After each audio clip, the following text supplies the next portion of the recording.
This is the first solid-state battery in the world, the holy grail of battery tech. And I just met with Donut Lab, who say they've done what no one else could. Donut's battery could last 20 million miles in an EV. There's essentially zero risk of fire, charges to full in minutes, and the Lucid Air with 512 miles of range with a donut pack goes 730 miles with no change in weight. Clearly, this is a breakthrough moment that we've all been waiting for. But is everything as it seems?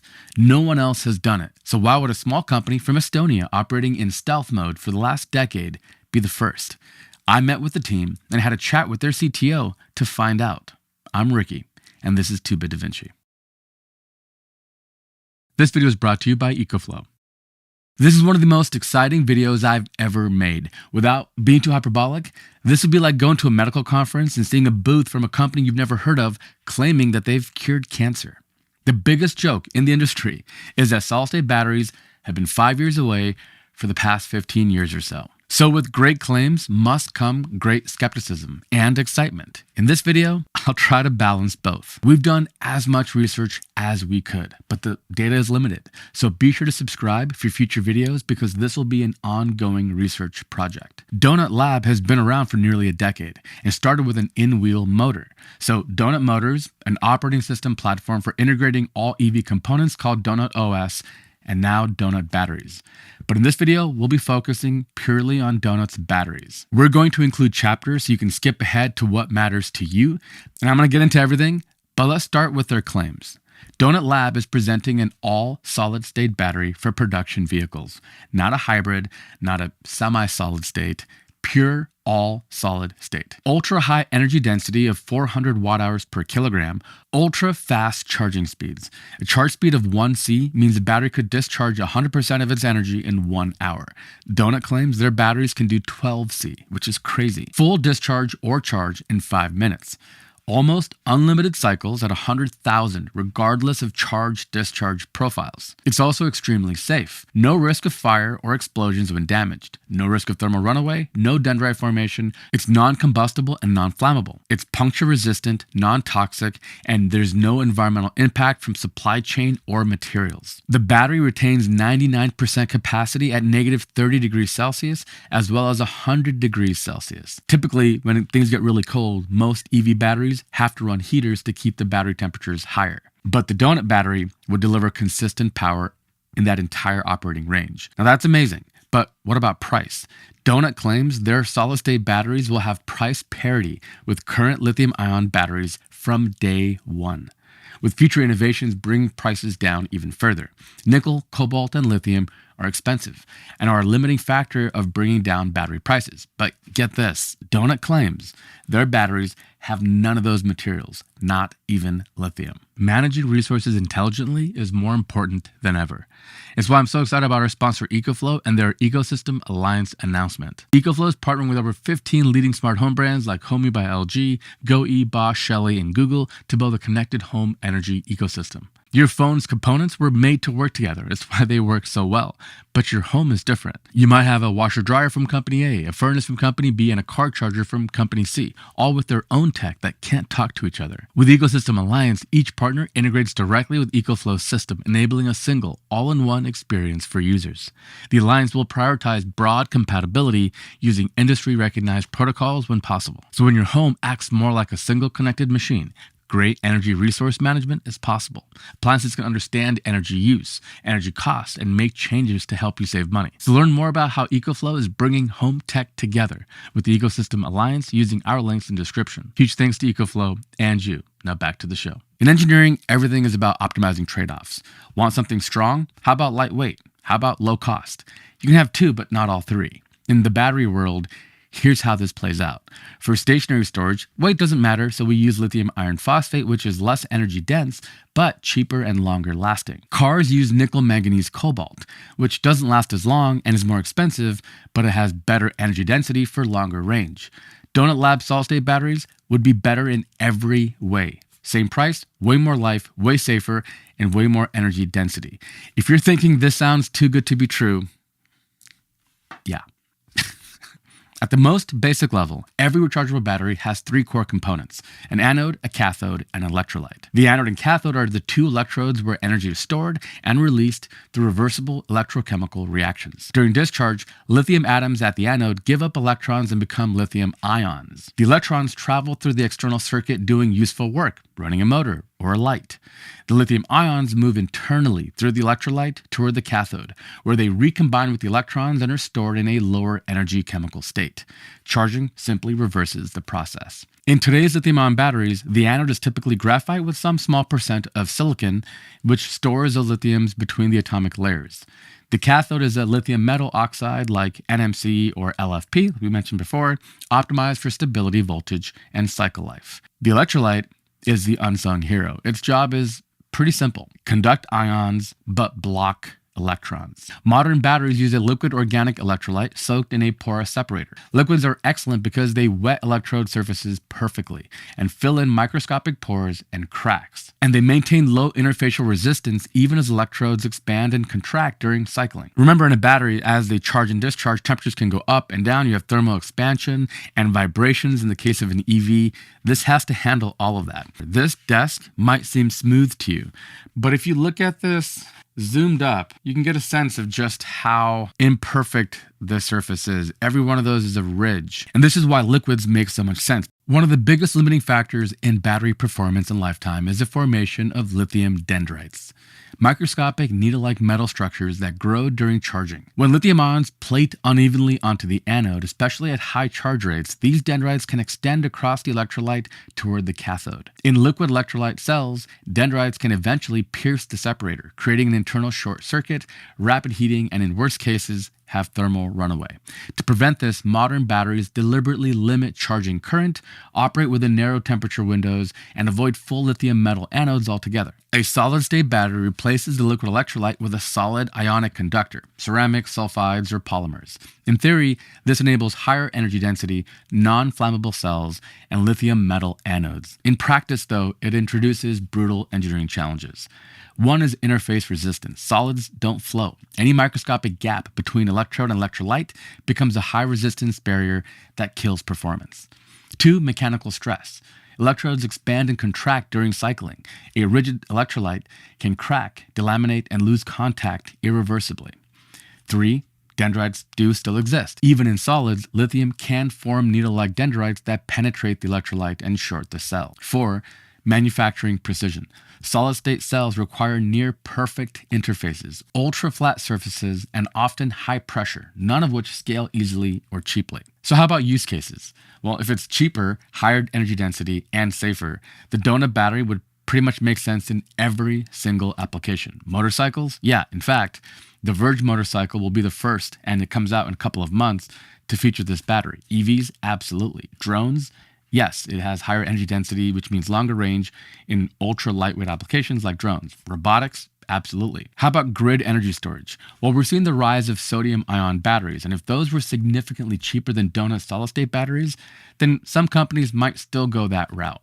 But if price is no option, yes, their battery would make sense there too. But one of the most amazing parts about this story is that it requires no rare earth materials. There's no geopolitical strife, and these materials can be sourced and built anywhere in the world. It's one thing to have a breakthrough of this caliber, but then it's another world entirely to manufacture them. So I chatted with Ville, their CTO, about this, and he mentioned that they have no plans of licensing this technology, and they plan on manufacturing the batteries themselves. They're producing pouch cells.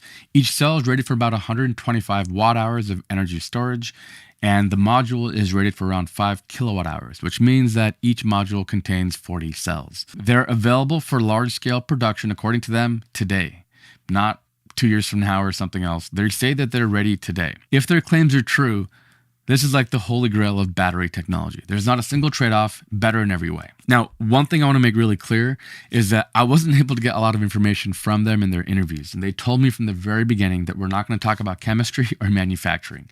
Pretty much every question you and I probably have. But that in and of itself doesn't mean that they're lying or something. Here's why. Imagine if you had a winning lottery ticket, right? You're at a bar with all your friends, with hundreds of people, and the news comes on and reads the numbers, and you have the winning ticket. What do? Jump up and down and let everyone know that you have the winning ticket? Probably not, because maybe you get mugged and robbed, right? Maybe you keep it to yourself. There's a couple of things here. I asked about validation testing, third-party validation, and those are underway. They have to, because if they're going to sell this to vendors like Toyota, for example, or whoever, I'm just making that up, they will require this testing. And a redacted, publicly available version of some of that testing will emerge in the coming months. 2, if they have patents filed, when those patents hit, everyone will know how this is done. Okay. And 3, the Virgin motorcycle. When that Virgin motorcycle goes on sale, every company will buy one to tear it down to see how these cells are built. So this story is going to get out very quickly. And I think they're just trying to protect their IP for as long as they can. Okay. Now let's dig into some of the details. For example, the one little bit of proof that they provide is this video that they show their cells charging. In this video, on the left, you'll see a thermocouple. It tells you the temperature of the cell. Then there's the cell, which appears to be sitting on a black plate. I'm not sure if that's providing cooling or not. There's a kind of a wire running to it. Can't really tell from there. And then there's the machine on the right, the power supply that's providing the current and voltage. 4 volts is what it says up there. I think they're providing 4.2 at 270 amps. The first thought I had is if you look at the wires going into the negative and positive terminals, those wires aren't particularly thick. But think about this. To run 270 amps, you'd need like 4/0 cable, which is like this thick. Really, really thick cable. At least to maintain 270 for long periods of time. Those wires are clearly not that. But if they're just doing a quick test for 5 minutes, they could probably tolerate those wires getting hot for a while. Here's the next point. If you look down here, it has a M on it. And the reason why is the power supply they're using is the Delta Electronica SM500. It's a bidirectional power supply, and it can output 90 amps of current. So to be able to get to 270 for that one little pouch, they actually had to use 3 of these. And that M designates that that is the master. So that means that there's 2 others below that they're not showing, but they had to use 3 like industrial power supplies to be able to max out this battery. And they had to charge at 270 amps because by limiting the voltage to 4.2, the only other option was to increase the amperage, and that's what they did here. The system is running at a constant voltage of 4.2 volts. However, the actual voltage gradually increases from 3.9 to 4.2 as the pack charges up. That's to be expected. Temperatures only increase from 25 Celsius to approximately 63.3 degrees Celsius after charging from 0 to 82% in 4 minutes and 49 seconds, despite charging at over 10 C. Like I mentioned, there's questions that you're going to have and I'm going to have, and maybe one day we'll meet them on site and answer these, but is there thermal management involved? Is that black plate that the cell is sitting on a cooling tray? We don't know. At 63 degrees Celsius, it's well within the operational range of their claimed pack. Finally, let's just touch on one other detail, which is based on the data that we have here, this little pouch has a power density of 3.6 kilowatts per kilogram, which is pretty amazing, right? You would need a Tesla Model Y pack that weighs 1,000 pounds to be able to put out 250 kilowatts. This could do it at a fraction of the size. I just drove back from CES, drove all night to be able to make this video in time, and I was still beat to the punch by my very good friend Ryan, who runs the YouTube channel Zeroth. First of all, if you haven't subscribed to his channel and you like my content, go over there and subscribe. You'll love his stuff. But he pointed out that charging a cell at 4.2 volts could signal a lithium-ion chemistry because the charging voltage in all lithium-ion batteries is capped around 4.2 volts to avoid overcharging, which damages the cell and degrades the electrolyte like we mentioned. But I asked the team about this, and they made it very clear that the 4.2 volts they held the charge voltage to is to show you that they could be a drop-in replacement for any battery on the market today. That's the only reason. And they mentioned that there is actually a broad range of voltages that their batteries could accept. This led Ryan to conclude that potentially this could be like a supercapacitor or some sort of a hybrid battery. But supercapacitors also have major trade-offs. They struggle to reach high energy densities, above the tens of watt hours per kilogram, an order of magnitude lower than what Donut Lab is claiming. We actually did a video with Skeleton supercapacitors in Estonia, actually next door neighbors of Donut Lab. Links to that video down below, who probably make the best supercapacitors on Earth. And they're in the 30 to 60 watt hours per kilogram range, which is nowhere near energy dense enough to be a battery replacement. So then naturally there's a few other possible theories. One is that this voltage thing that they could just have any voltage is probably an exaggeration, but there's a broader range than normal batteries.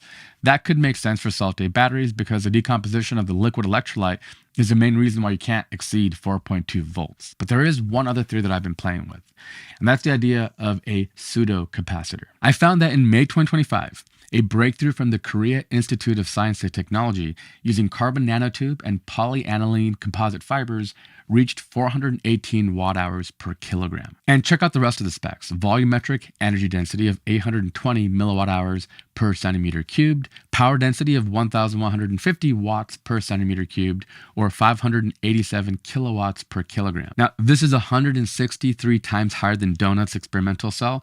It could be that they weren't really running the cells at maximum power for the experiment, or again, it could not be this type of battery as well.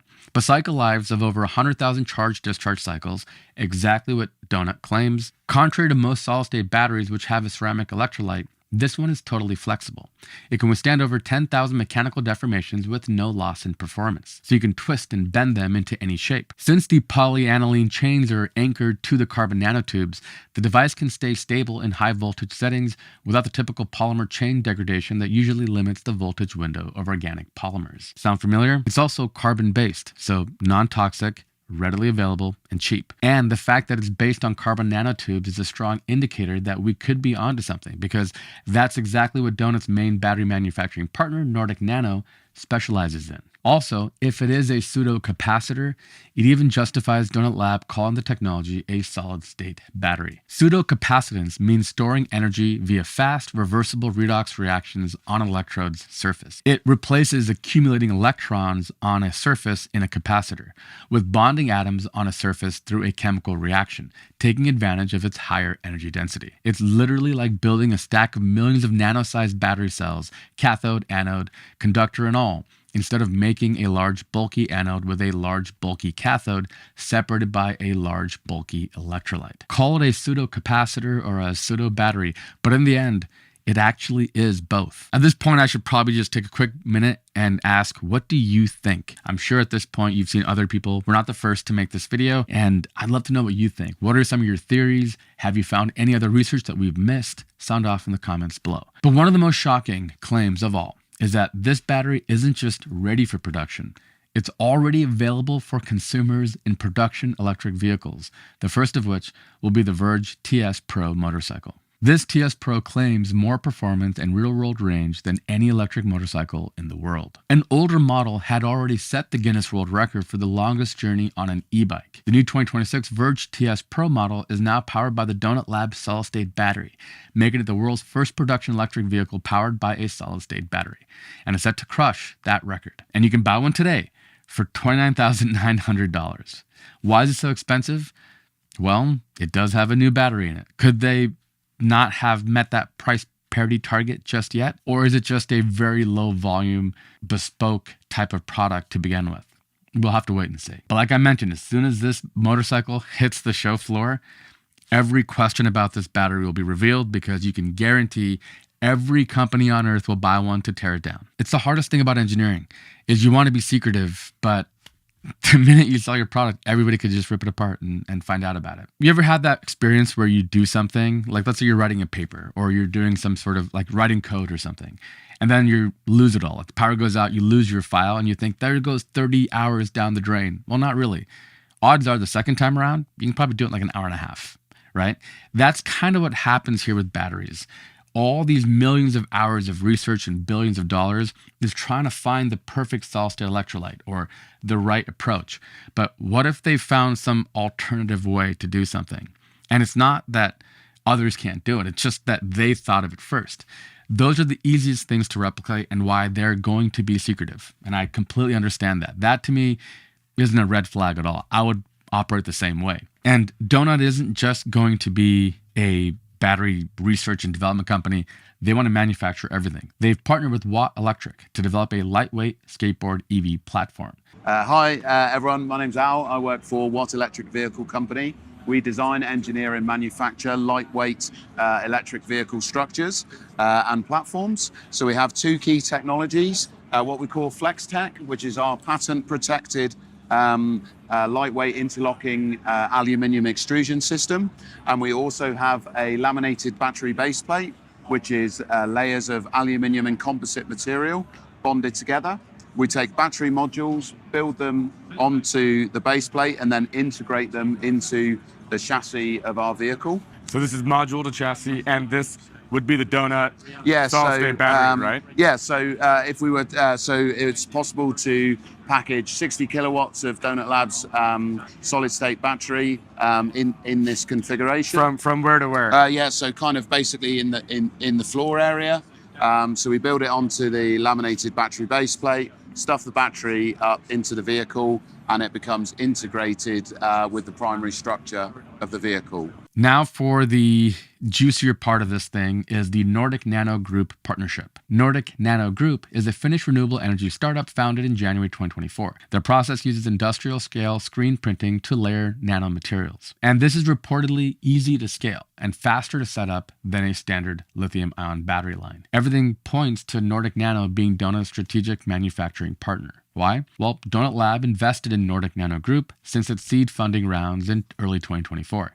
Donut Lab says its manufacturing facility is in Finland, where Nordic Nano is based, and where Nordic Nano has been building a large manufacturing facility since October 2024. Nordic Nano Group is opening a factory in Imatra, which will produce completely non-toxic and technically superior solid electrode battery cells. Yeah, so I'm Ville Pipo, co-founder and chief technology officer at Donut Lab. So tell us a little bit about the history of Donut and how we got here. Yeah, so the whole history of Donut Lab is like 8 years. So we used to be on the same group with the motorcycle business and some defense side of it. Yeah, we started last year with the motors, so you see the motor family over there. Yeah. Those are all in-wheel motors. Of course, you can use them in many different applications like winches and elevators, and you see on the videos there's a whole bunch of like construction equipment and these kind of things. Then we do batteries, so we used to do like a whole bunch of different battery designs, but now we just like 4 days ago we unveiled the solid state battery. That's kind of the actual battery. I've heard it's important. I don't. Yeah.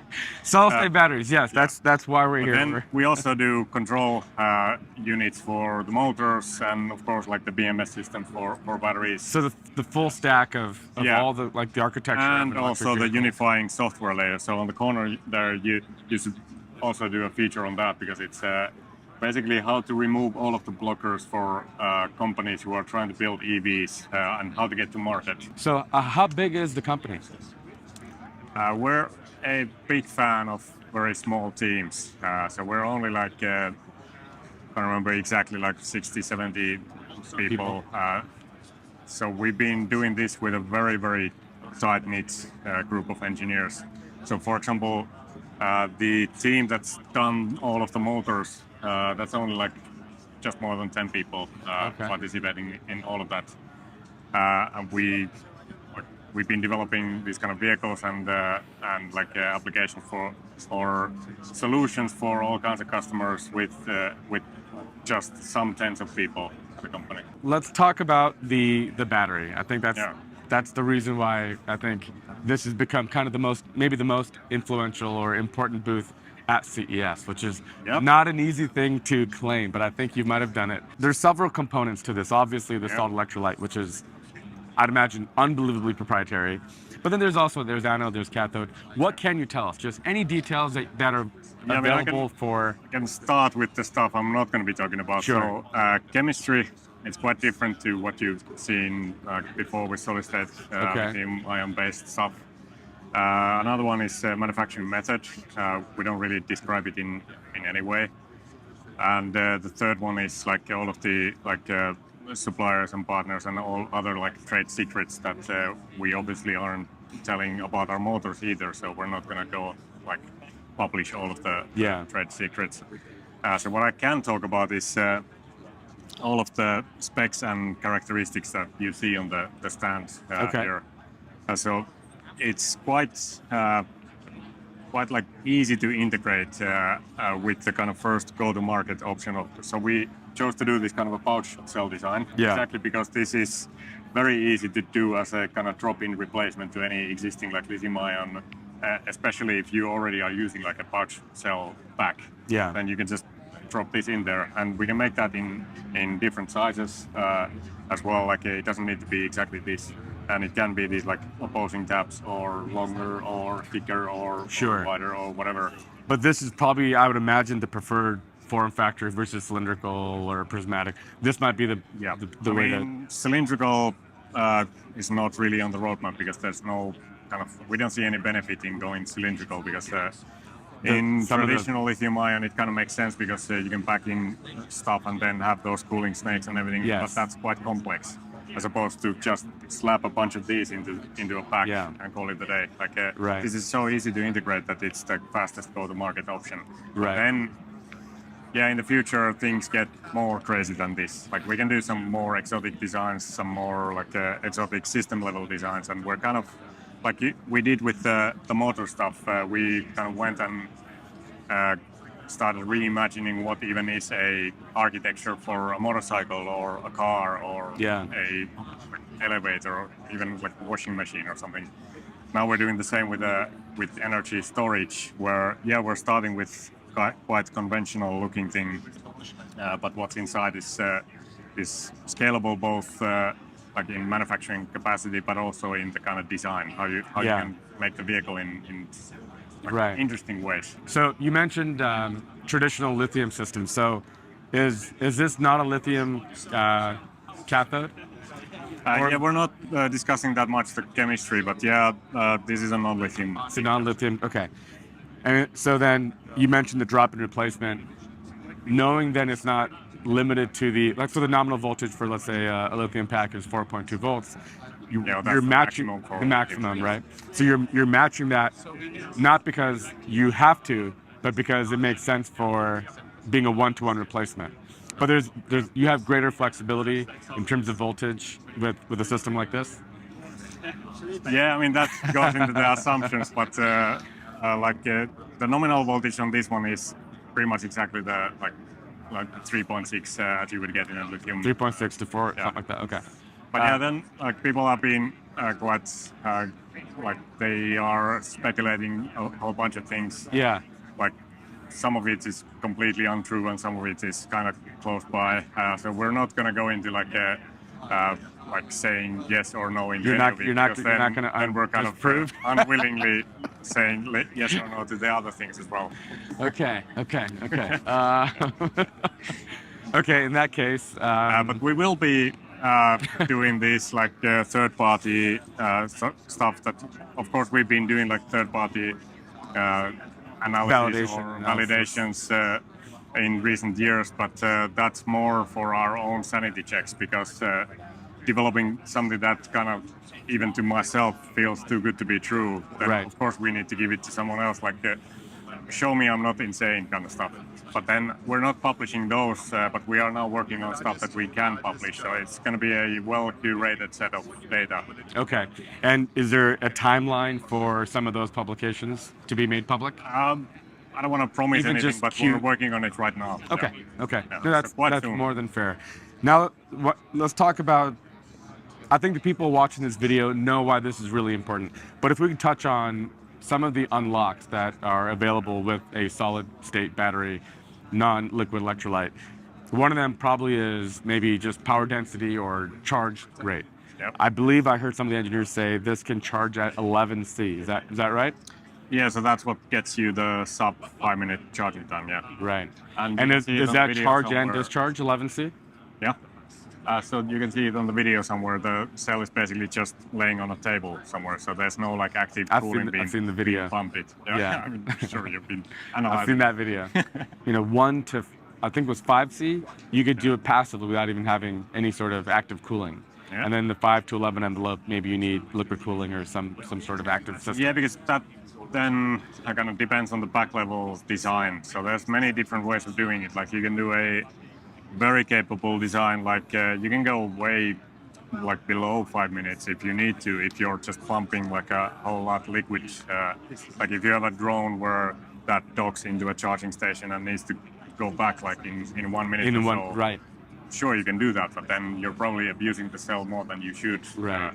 But then, for example, Birch Motorcycles is going to start production with that one, and it's going to go into customers already in a couple of months only.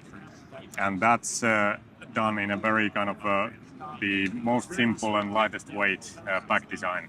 So they are getting like charge time in 10 minutes, which is already like it's way better than any motorcycle out there. Electric motorcycle. Yeah. It kind of gets to like it's almost too fast because you can't even enjoy a cup of coffee in that.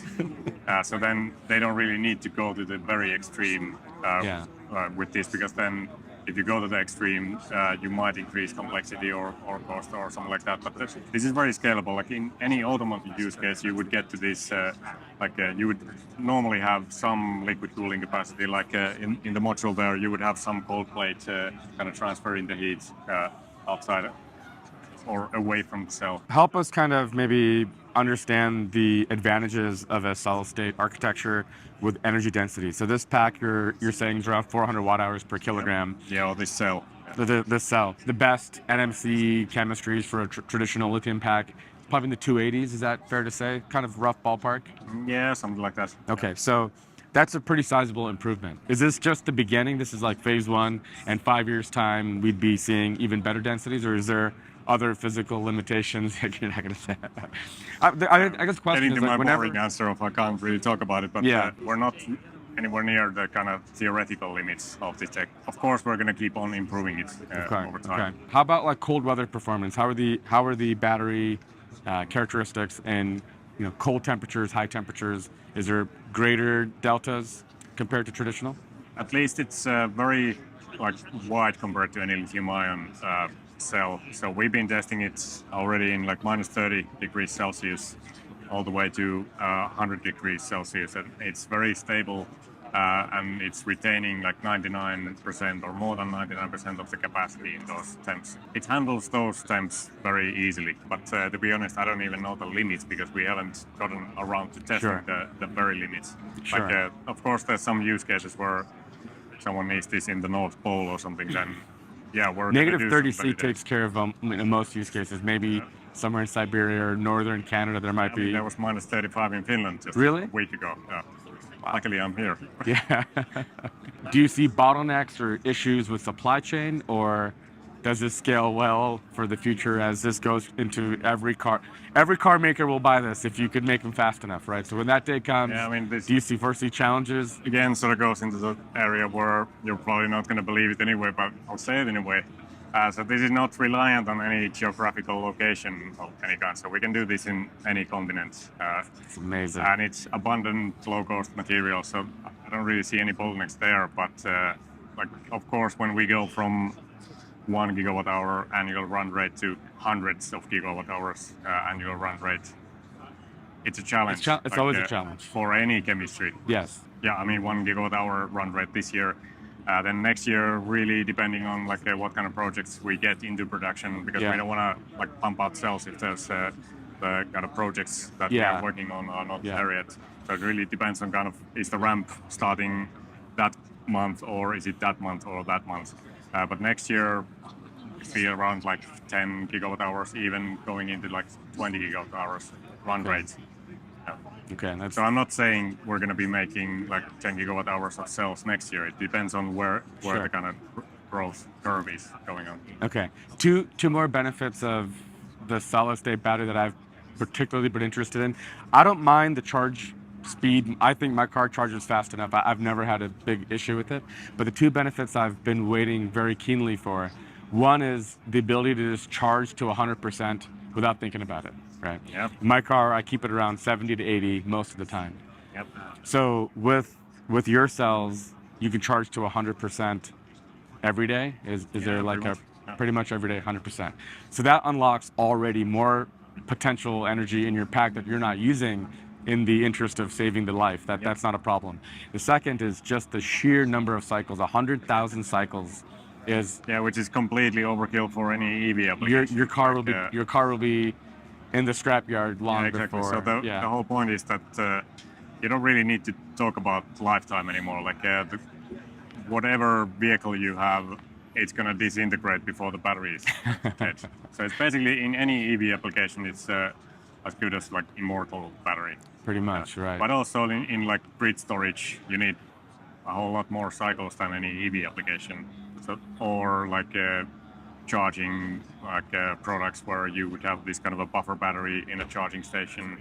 You would need a whole lot of cycles in those kind of applications. So 100,000 cycles is there for a reason, but you're not going to need it in your motorcycles or sports cars. What is the foundational physics reason why we're able to achieve these two parameters? One, 100% charge rate. I imagine they're related, and 200,000 cycles, right? So in my mind, I'm thinking dendrite formation is always a fundamental challenge in battery manufacturing. It poses a lot of risks, and there's just challenges around it. And in my head, you know, I don't work on this every day for 8 years like you have, but in my head, a solid-state battery could potentially go a long way to solve problems like dendrite formation. Yep. Is that part of the breakthrough? Is that part of the advantage of a solid-state architecture? Yeah, I mean, I can say, like, if dendrites were a problem, then there wouldn't be this 100,000 cycle lifetime. Like, it's pretty obvious. I can't imagine that it would. It's been quite fun, kind of watching people try to figure out what this is online. Like, there's like every EV enthusiast and alike is kind of trying to be like a citizen journalist, trying to figure it out. And that's all kind of fun, but then we don't really have that many reasons to kind of show the world everything at the moment. But we will be eventually. Like, you'll have the next few months. Yeah.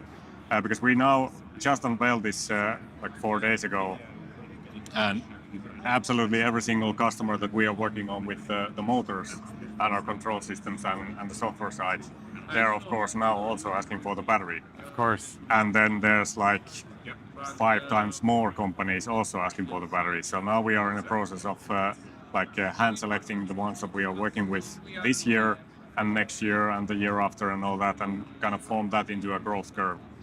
So those are the companies that we need to actually prove this to. And we are doing those in certain ways, but that doesn't really include showing it to all of the world. Right. So basically, we want to sort of maintain a healthy head start for people figuring this out. So that's why we've been very deliberate in being quite secretive about it throughout the years. But then there will be some opportunities to show more. And of course, when the bike goes on sale in a couple of months, or to customer deliveries, then like there's going to be companies who are tearing it down and looking inside and all these kind of things. But there's also going to be a bunch of YouTubers wanting to then take it for a spin and go for a fast charging station, or like try to experience the benefits opposed to what the previous generation of the bike was, and all these kind of things. So yeah, of course we are working on those kind of things as well. But what people have kind of failed to understand is that like we don't have the 10 years of trying to get this from the lab to production kind of background or baggage like behind us. So we were very deliberate in keeping this as secret as possible, and we've been very successful at that when we were or until we were ready to go into production with it already. And now we are at that point, and you're going to start seeing this like more and more. So the plan is that you will be the manufacturer, or will you work we're manufacturing these? Yep. Yeah. And is there any world where you would license the technology to others? I mean, so far we don't really see a reason, because we want to control it. It's much like the motors again. Like a lot of this stuff kind of rhymes with the motor roadmap. So we are making our own motors, and we are even doing these like micro factories next to our like big customers, where we are still operating the factory, even though it's next door neighbor to and the entire supply is for the company, but you're still the owner and operator of the micro factory. Yeah, because we want to keep on iterating on the manufacturing technologies and all that, because that's as important as the actual like motor design. And the same applies here. Like we don't really see any reason why we would be licensing this, because we can just scale this production ourselves and therefore control the manufacturing development of that in the meantime. Yeah, It's not going to be just like okay, here's the manufacturing line, then copy paste it 1,000 times. But there's going to be some development as we go. I've always heard building a battery factory is one of the hardest things, just the cleanliness of air quality, particulate matter. It's just such a difficult thing to build. You have the expertise and you have the background and knowledge to be able to take this to the scale that the demand is going to warrant. That's amazing. That actually is, there's the research and like university, the brilliant minds that come up with some of this stuff. Equally difficult sometimes is just actually being able to make something. And also reliably. And not every company has both parts, and that's where some of these different business models come from. But you're saying you're going to do both. Yeah, and also one crucial aspect here is that now that we unveiled this, which is exactly what we expected, everyone in the battery industry wants to work for us now. So of course we're going to be like. Oh, you mean the people applying to work for you? Yeah. Oh, I hadn't thought of that. This is always like we're going now into business, but the scaling up requires all of the best talent in the world, and now we are accepting quite a few of those people. We're still keeping the team very small, so the same as we're doing with motors, it's just like 10 people doing all of it. But there are 10 of the best people in the industry doing all of it. We're keeping the battery team also very small, but we want the best people to join. It's kind of the point. It's hard to forecast cost, especially until you hit some kind of a scale, and the scale will determine the price and things. But if you looked ahead a few years into the future, do you see solid-state batteries being kind of a equivalent price point replacement for traditional tech that we have today? Will it be a premium segment product that'll go into maybe the next electric Porsches and more higher-end applications? Where do you see the price falling? Just general terms. Yeah, so this is one of the key differences between this technology and other solid-state companies, because usually solid-state batteries start at many times more expensive than lithium-ion, and then they have a price down curve of some sort where they will meet the current lithium-ion price in 29 or 31 or something like that. But this is already price parity or lower already starting this year, and then when we are ramping up, then we can get to significantly lower. So that's why we are open to all markets. So it's not just high-end automotive or not just drones or medical devices or consumer electronics where you might pay a lot more per kilowatt hour. But this is also going into grid storage and these kind of things where the margins are lowest and the price is the lowest. Wow. We've lived in a world where the last 10 years, it's specific chemistry. Do you go NMC or NCA? Do you do lithium iron phosphate, sodium ion? You have all these decisions, the engineering triangle of decisions to try to optimize for cost. If it's a stationary solution, you don't need to have the highest the energy density. You can get a cheaper battery, and it'll last longer. There's all these trade-offs and pros and cons. This sounds like it's just the obvious choice in almost every application. If someone is making a shipping container sized a lithium iron phosphate battery, and we can fill 3 times the capacity in one container, then you need a third of that whole battery park as a footprint. So of course it then makes even more sense in the whole system level stuff.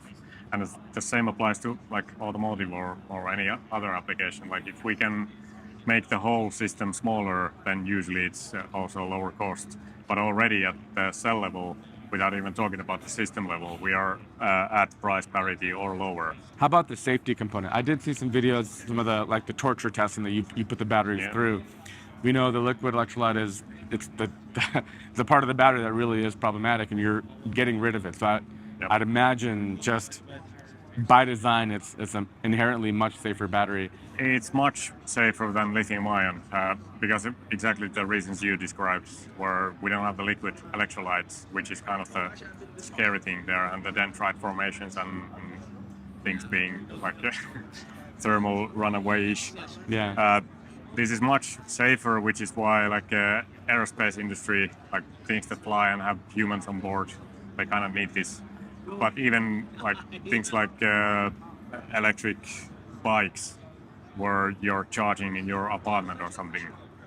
I mean, a lot of like those lithium packs catch fire in your garage or something because they are usually the lowest grade lithium as well. Right. But now, if we can do it in a safe way and we can actually double or triple the performance of that pack, then there's applications as well. Yeah. So safety is much better than lithium ion, which is usually the case for solid state. Like no matter what kind of chemistry you're using, it's usually the case that the solid state stuff is kind of safety first. But what do you think? I'd love to know what you found or researched or where you fall on this. Sound off in the comments below. And until future news breaks, we will cover more stuff in future videos. Check out some of our other videos. Like I've mentioned, we've covered all this stuff exhaustively. We've covered solid-state batteries, supercapacitors with skeleton, and everything else. We're proud to put links there down below. I'm Ricky with Da Vinci. Thank you so much for watching.